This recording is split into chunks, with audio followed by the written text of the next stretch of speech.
교회의 정통성을 좀 비켜나간 그런 이단 교회가 북이스라엘에 존재하고 있었습니다. 그러나 하나님께서는 남유다에 있는 교회를 인정하시고 그 교회를 계속 지속해 하신 것이 구약 3000년 역사입니다. 그리고 예수님이 이 땅에 오신 이후에 역사의 대변혁이 일어났습니다. 예수님의 선포로 인해서요. 예수님은 이스라엘 백성들의 중심을 자리하고 있던 그 예배당 성전을 무너지게 하고 허물겠다고 말씀하시면서 이것이 성전이 아니라 바로 내 몸이 하나님의 전이라고 표현하셨습니다. 그리고 신약에 가서 바울 사도는 하나님의 명을 받들어서 그 성전의 개념을 예수 믿는 우리 자신이라고까지 표현을 하면서 너희가 곧 성령을 모신 하나님의 전이라고 표현했습니다. 교회가 엄청나게 달라지기 시작한 것입니다. 왜 이렇게 교회가 중요한가 하면 하나님께서는 이 세상을 창조하시고 이 부패한 세상을 하나님이 통치하실 때 교회를 통해서 통치하십니다.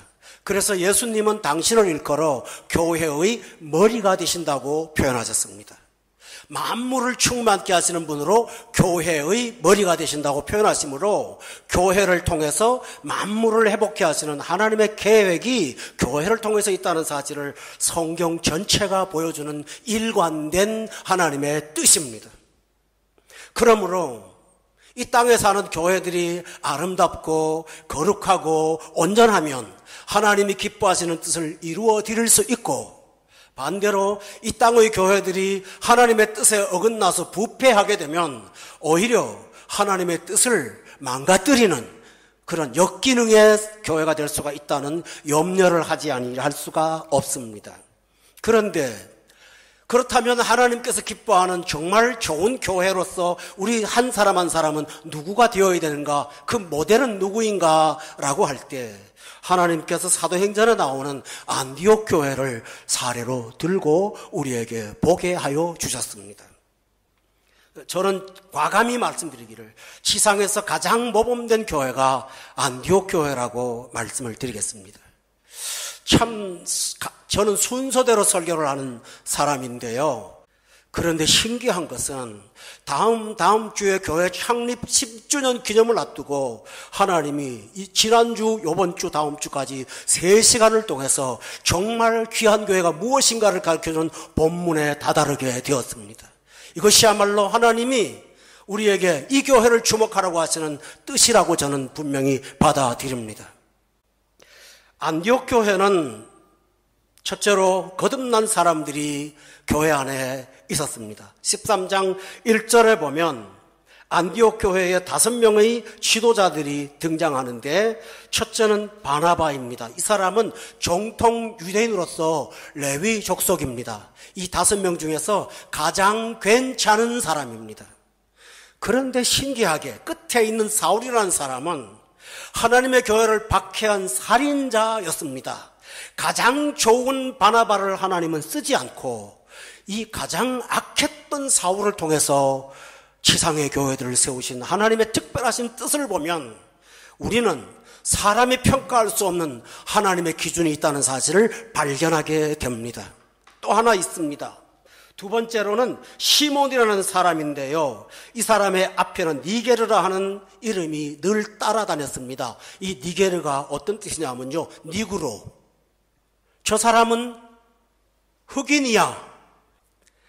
이렇게 천대받았던 사람인데 백인 주종의 안디옥 교회의 지도자로 쓰임을 받았습니다. 세 번째로는 구레네 사람 루기오. 이 사람에 대해서는 성경 어디를 찾아봐도 이 사람에 대한 기록이 없는 것을 볼 때 이 사람은 특별한 역할을 했던 사람은 아닙니다만 하나님은 이렇게 평범한 무명의 성도들도 하나님의 교회를 이끌어가는 일꾼으로 쓰여주셨습니다. 또 네 번째 나오는 분봉왕 헤롯의 젖동생 마나엔. 여러분, 젖동생이라는 뜻은 두 가지 뜻이 있습니다. 하나는 엄마가 같다는 뜻도 있지만 또 하나는 형제들 중에 가장 우애가 좋은, 가장 서로 믿는, 그러니 이 사람은 누구일까요? 분봉왕 헤롯, 베드로를 죽이려고 계획하고 야고보를 칼로 죽였던 이 무서운 사람의 동생, 절대 권력자의 가족. 그런데 이 사람이 거듭나서 박해받는 교회의 일꾼이 되었다는 사실은 하나님의 나라가 어떻게 구성되는지를 보여주는 위대한 사례라는 사실을 알 수가 있습니다. 또 마지막에 나오는 사울이라는 사람은 여러분 잘 알다시피 그는 교회를 박해하고 스데반을 죽인 공범이었습니다. 그런데 재미있는 사실은 우리는 사울이를 사울로 부르지 않고 바울로 부르지 않습니까? 그런데 오늘 본문은 의도적으로 사울 계속 말합니다. 아직도 온전하지 못한 상태의 사람이라는 사실을 암시하는 것입니다. 여러분, 완전한 사람이 하나님의 나라의 일을 할까요? 그렇지가 않다는 사실을 본문이 말합니다.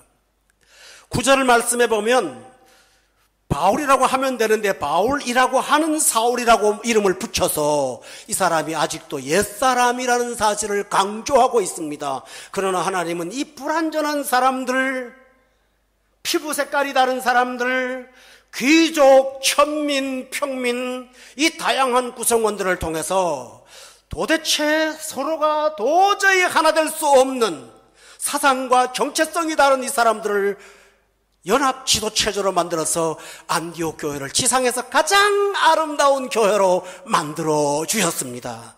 성도 여러분, 어떻게 이 일이 가능할까요? 첫째로는 이 사람들이 옛사람이 죽고 새사람이 된 거듭난 사람이기 때문에 가능한 것입니다. 이것입니다. 여러분 모두가 다 예수 믿고 십자가의 보혈로 중생하여 거듭나서 새 생명을 얻는 여러분 되시기를 예수 이름으로 축원합니다. 탁월한 사람 많습니다. 재능 있는 사람 많습니다. 그러나 주님이 쓰는 사람은 하나님으로부터 새 생명 얻은 자를 하나님이 쓰신다는 사실입니다. 그런데 이들이 하나 될 수 있는 중대한 하나의 이유가 있습니다. 그것은 그들이 스스로 내가 지도자라고 의식하지 않았다는 사실입니다. 내가 이 많은 사람들의 백성을 이끌어갈 리더라고 본인이 생각하지 않았습니다. 그들은 스스로를 종으로 여겼습니다. 본문 2절에 보면 주를 섬겨 금식할 때에 성령이 말씀하셨습니다.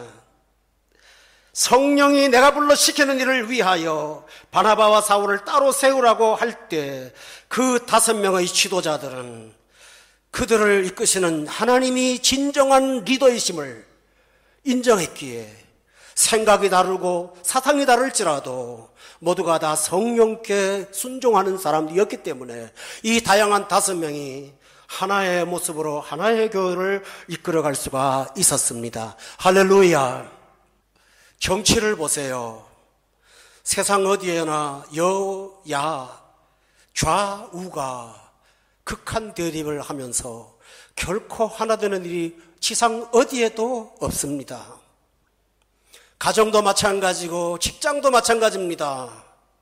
권력의 힘에 눌려 사는 것이지 모두가 한 마음이 되는 경우는 이 세상 어디에도 없습니다. 왜 그럴까요? 그 중심에 자아가 있기 때문입니다.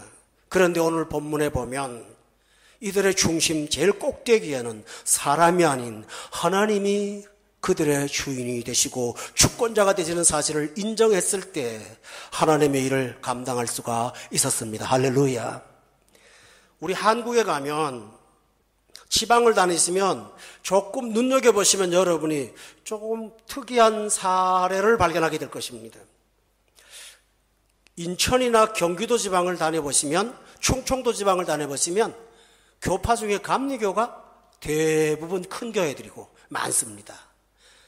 전라도하고 경상도에 가면 대부분 감리교는 거의 없고 장로교가 많이 있는 것을 보게 될 것입니다. 그 이유가 있습니다. 우리나라 조선 초기에 선교사들이 배를 타고 한국에 들어왔을 때 감리교에서도 선교사를 파송하고 장로교에서도 파송을 했습니다. 그런데 그들이 조선 땅에 와서 모여서 의논했습니다. 형제들, 우리가 이 땅에 복음 전하러 왔는데 어떻게 하면 우리가 합의해서 아름다운 결말을 맺을 수 있을까? 그때 장로교 출신 선교사들이 형님들 서울이나 이런 지역은 사람 많으니까 감리교가 맡으세요. 저희들은 지방에 있는 시골 교회들을 개척하고 세우겠습니다. 그래서 장로교가 지방에 많고 감리교가 충남 이북 지역으로 주로 자리를 잡았는데 그 결과로 얼마나 큰 부흥을 일으켰는지 모릅니다. 성도 여러분, 여기서 우리는 중요한 사실을 하나 발견합니다. 우리의 삶의 주인이 하나님이심을 인정할 때 여러분의 삶에 실타래같이 엉킨 것들이 풀어지게 될 줄로 믿습니다. 뿐만 아닙니다. 가정에도 마찬가지입니다. 남편이 주인 되지 않습니다. 아내가 주인 되지 않습니다. 우리 가정의 주인은 하나님이십니다. 이렇게 나갈 때 풀어나가게 될 줄로 믿으시기를 바랍니다. 저 남쪽 지방에 섬나라가 하나 있습니다. 남편들이 배를 타고 멀리 나가서 고기를 잡아와서 생활하는 어부촌입니다. 그런데 물이 험해서 나가쁜 분들이 많이 죽어요. 아내들이 몸을 졸이면서 집에서 기다리다가 어떤 선교사가 와서 찬송을 가르쳐 주었어요. 그래서 그때부터 그들은 그 해변가의 여성들이 모두 모여 앉아서 남편들이 무사히 돌아올 때까지 찬송을 바닷가를 향하여 크게 불렀다고 합니다. 비바람이 몰아치는 밤, 칠흑같이 어두운 때, 사방이 캄캄하고 나침반도 없는 옛날 시절에 저 멀리서 가늘하게 들려오는 찬송 소리가 그들에게는 나침반보다 더 중요한 지표가 되었고, 그것은 막연히 보여주는 화살표가 아니라 영혼까지 위로하는 따뜻한 음성이기에 죽지 않고 대부분이 살아 돌아왔다는 산 증거가 있습니다. 성도 여러분, 교회도 마찬가지지만 여러분의 삶도 예수 그리스도를 주인으로 모시기를 주의 이름으로 축원합니다. 더 쉬운 예를 하나 들겠습니다. 일본의 유명한 빙점이라는 소설을 쓴 미우라 아야코라는 소설가가 있습니다. 이분은 신실한 기독교인입니다. 그녀는 먹고 살기 위해서 슈퍼마켓을 했습니다. 그런데 슈퍼가 앞집에도 있었고 자기네 집도 있습니다. 근데 미우라 아야코는 둘레만 사는 집이고 앞집에는 고등학생 자녀들이 있는 집인데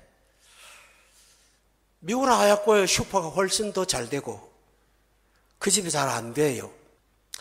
기도하러 갔다가 올 때마다 그게 마음에 걸려서 미우라 아야코가 남편에게 여보, 우리는 장사가 잘 되는데 둘밖에 없잖아. 근데 저 집은 여러 식구인데 애들이 학교를 다니는데 저 집이 우리 때문에 더 못 사는 것 같으네. 어떻게 하면 좋을까?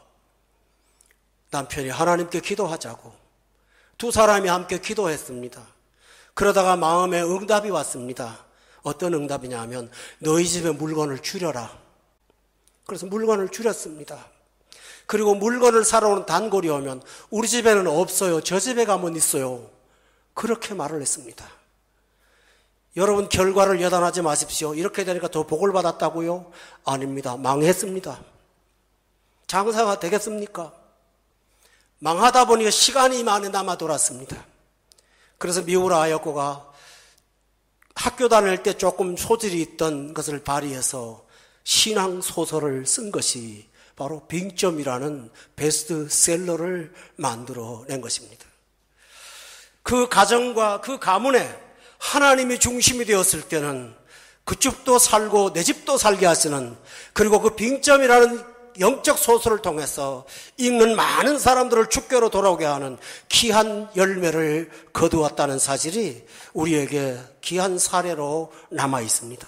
성도 여러분, 오늘 이 말씀을 들으시고 바나바, 니게르, 구레네 사람 루기오, 젖동생 마나엔, 사울, 성격 급한 사울, 너무너무 다른 사람들이었지만은 그들이 주님을 중심으로 할 때 삶의 난제가 해결되고 세계를 복음화시키는 큰 일을 감당할 수 있었다는 사실을 믿으시기를 주의 이름으로 축원합니다.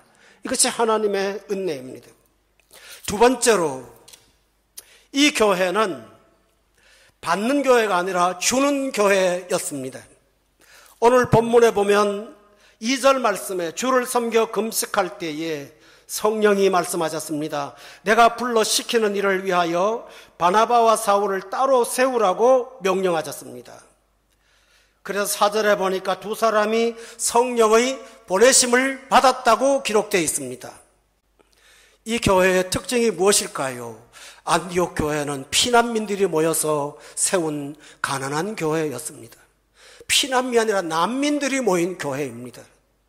그러나 그들은 흉년이 들었을 때 어떤 선지자의 음성을 듣고 중부에서 예루살렘 교회를 구제하고 도왔던 보내는 교회였습니다.